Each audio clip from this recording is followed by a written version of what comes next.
What is nor? Nor is similar to and or, but it has a very specific rule. It is always used with negatives. When two people share a similar negative experience or situation, nor is the perfect word to connect them. Usage 1. Nor with the verb be. Let's start with the verb be. Look at this sentence. He's not happy.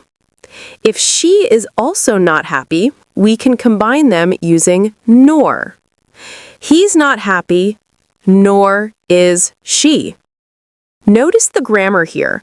After nor, we switch the order. We use the verb is first and then the subject she. Nor is she. Not nor she is. Let's change the subjects. If the subject is they, he's not happy, nor are they. If the subject is I, he's not happy, nor am I. This means he's not happy and I'm not happy, nor am I. Usage 2, nor with helping verbs, modals.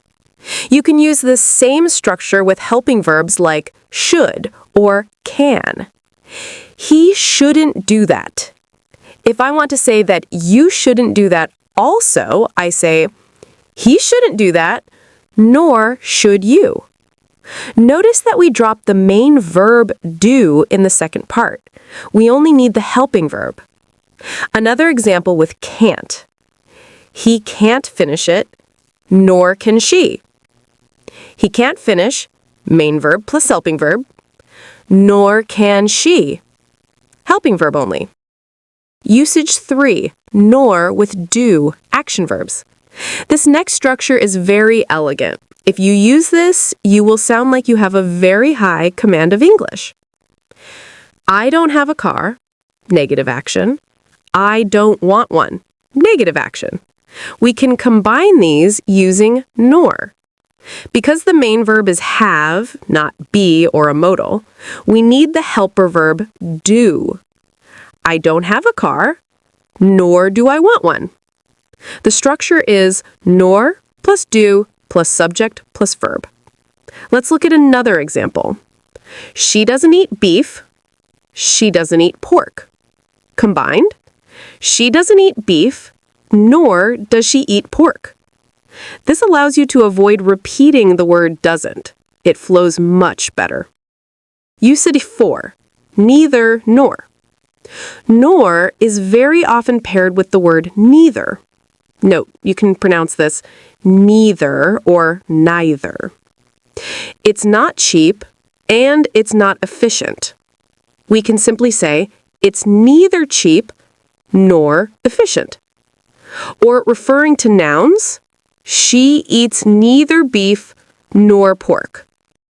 The tricky rule, subject-verb agreement. When you use neither nor, how do you choose the verb? Is it singular or plural?